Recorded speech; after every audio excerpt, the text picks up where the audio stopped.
अक्सर जब आप मोबाइल या टीवी देख रहे होते हैं तो आपके सामने ऐसे ऐड जरूर आते होंगे जो आपको ऑनलाइन मनी गेम्स खेलने के लिए मोटिवेट करते हैं। पर क्या आपको पता है कि ऑनलाइन गेम खेलने और जीतने में आपको हैवी टैक्स पे करना पड़ता है। आप चाहे हारे या जीतें, गवर्नमेंट को उसके हिस्से का टैक्स मिल जाता है। बजट 2023 से कुछ ऐसे अमेंडमेंट्स हुए हैं जिसकी वजह से ऑनलाइन गेम्स खेलना बहुत ही एक्सपेंसिव हो गया है। मैं इस वीडियो में आपको एक ऐसी ट्रिक भी बताऊंगा जिससे आप कम टैक्स में ज्यादा मजे ले सकते हैं। तो मैं हूं सी अंकित अग्रवाल और आप मुझे देख रहे हैं अपने YouTube चैनल टेक जी में। वीडियो को अंत तक जरूर देखें और हाँ, चैनल को लाइक और सब्सक्राइब करना ना भूलें।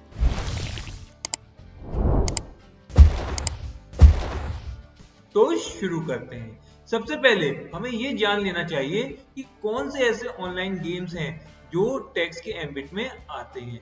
तो जीएसटी के हिसाब से अगर आप कोई गेम खेलते हैं थ्रू इंटरनेट और जिससे खेलने के लिए प्लेयर्स को कोई मनी डिपॉजिट करना होता है, चाहे वो किसी भी फॉर्म में हो, और उस गेम को जीतने में आपको कुछ फायदा होता है, चाहे आप लक की वजह से जीते या फिर स्किल्स की वजह से, तो उसे हम ऑनलाइन गेम की कैटेगरी में मानते हैं।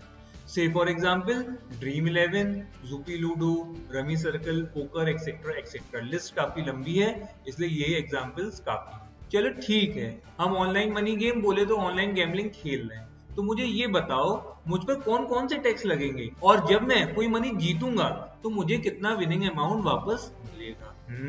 Very good question. सबसे पहले जब आप कोई भी गेम खेलते हैं तो एक टोकन अमाउंट डिपॉजिट करते हैं। से for example 1000 rupees. The moment you deposit the amount, आपके ऊपर 28% का जीएसटी लेवी हो जाता है। जी हाँ, सही सुना आपने, पूरे 28% का। और जो आप अमाउंट डिपॉजिट करते हैं उसको माना जाएगा inclusive of GST as per rule 31B of CGST act which deals with the value supply in case of online money gaming.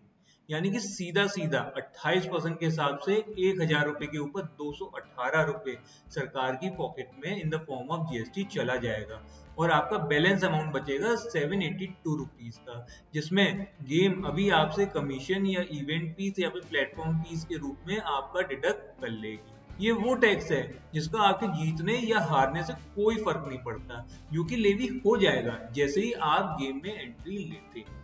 इसके बाद आप जितने चाहे उतने गेम खेल सकते हैं, कोई भी जीएसटी की बात नहीं आएगी। सबसे अच्छी बात यह है कि अगर आप कोई भी अमाउंट गेम में जीतते हैं या कोई बेट जीतते हैं और अमाउंट विड्रॉ करते हैं तो भी आपके ऊपर कोई भी जीएसटी की लायबिलिटी नहीं होगी। दैट इज, ये वन टाइम टैक्स है जो एक बार दो और जी भर के खेल।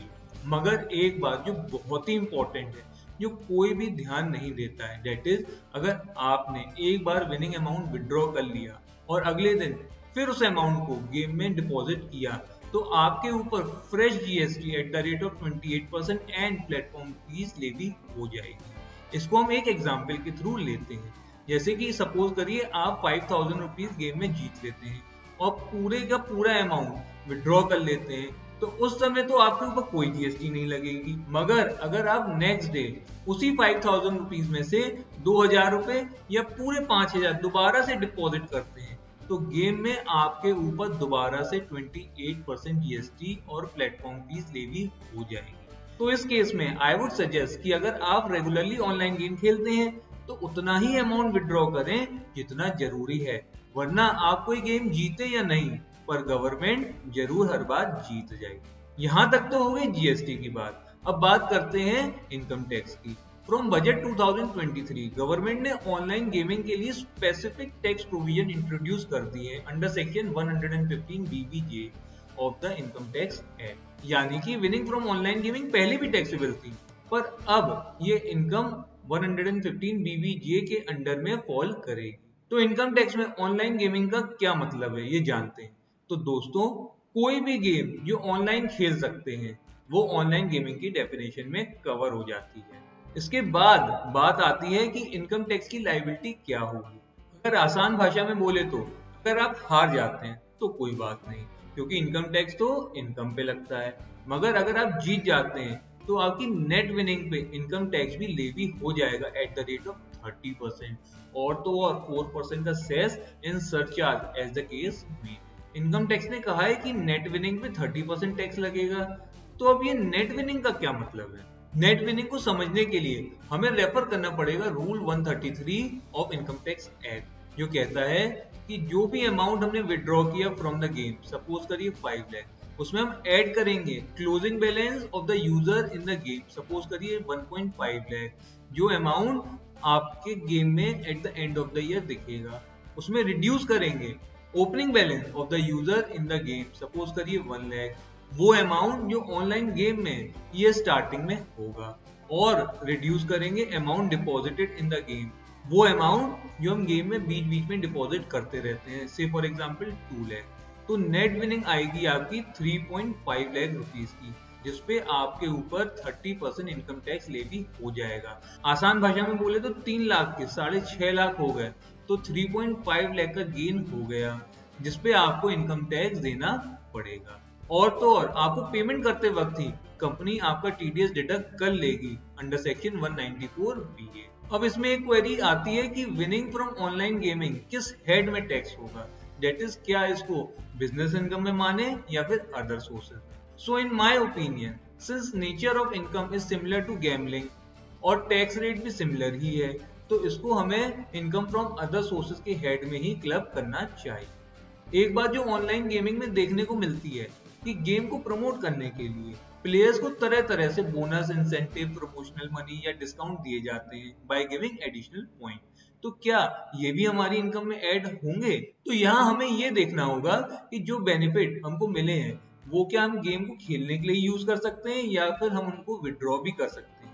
अगर हम उस बेनिफिट को विड्रॉ कर सकते हैं तो हमें उस पर भी टैक्स देना होगा, अन्यथा नो टैक्स। इसी में एक बात ये निकल के आती है कि क्या हमें किसी खर्चे का कोई बेनिफिट मिलेगा जो हमने किया हो in order to earn this income, such as loan पे पैसे लेके खेल रहे हो तो उसकी इंटरेस्ट, कमीशन दी हो किसी को, या जो प्लेटफॉर्म की कंपनी को हमने पे की है, या जीएसटी जो हमने पे किया हो उसका। Here also since nature of income तो गैम्बलिंग की तरह ही है, तो अगर सेम लाइन में देखें तो कोई भी खर्चे का बेनिफिट प्रॉफिट कैलकुलेट करते वक्त हमें नहीं मिलेगा। इसी में एक बात और आती है कि अगर हमें लॉस होता है तो क्या कोई सेट ऑफ लॉसेस का भी बेनिफिट हमें मिलेगा, क्योंकि कुछ भी क्लियरली नहीं दिया हुआ है। सो इन माय ओपिनियन इस पर वही प्रोविजन अप्लाई होंगे जो गैम्बलिंग पे होते हैं, दैट इज अगर एक गेम में लॉस है और दूसरे में प्रॉफिट, तो हम उसको तो सेट ऑफ कर सकते हैं, मगर दूसरे हेड से इस गेम के लॉस को हम सेट ऑफ नहीं कर पाएंगे। So in the end, it must be clear that the government imposed tax on online gaming by two ways. Number one, when you enter into the game, then GST is levied at the rate of 28%, and the amount which you deposit will be deemed to be inclusive of tax. And number two, if you win, then 30% income tax along with 4% cess and surcharge depending upon the total income will be charged on your winning, and TDS will be deducted by the company.